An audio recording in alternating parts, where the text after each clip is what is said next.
பாடல் 22. இரவினை யான்மெலி வெய்தா துன்றனி ஏது பற்றி ஒருவினை யாவும் ஒழிந்திட ஓங்குமோ லிக்கண் வெங்கண் பெருவினையால் அனைத்தும் பிணித்திடும் பெண்டிர்முன் போய்ப் பொருவினையா தென்ற புகழ்தெரி யாதென் புலவினெஞ்சே. விளக்கம்.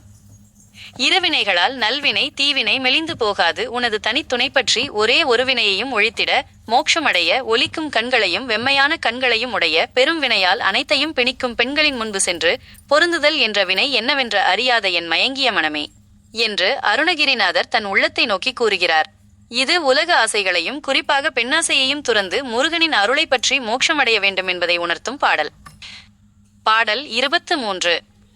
பொற்றடன் தோளுரு போகமு நீக்கி புறமெரித்த நற்றடம் போலு நறுங்கம லப்பத நானருளின் கற்றடன் தோளுடை யான்கந்த நேனங்கழலுடைய பற்றடன் தோழனை ஈன்றவன் பாதபங் கேருகமே. விளக்கம். பொன்னிறமான பெரிய தோள்களில் உள்ள போகங்களை நீக்கி திரிபுரத்தை எரித்த சிவபெருமானின் நல்ல பெரிய தாமரை போன்ற பாதங்களை நான் அருளினால் மலை போன்ற பெரிய தோள்களை உடைய கந்தனே, நம்மை பாதுகாக்கும் தோழனை ஈன்றவனின் சிவபெருமானின் தாமரை பாதங்களே என்று முருகனையும் சிவனையும் ஒன்றிணைத்து போற்றும் பாடல் இது.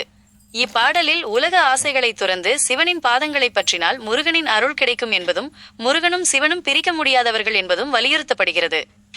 இப்பாடல்கள் அனைத்தும் முருகனின் பெருமைகளையும் உலக ஆசைகளை துறந்து அவனது திருவடியை பற்ற வேண்டியதன் அவசியத்தையும் உணர்த்துகின்றன.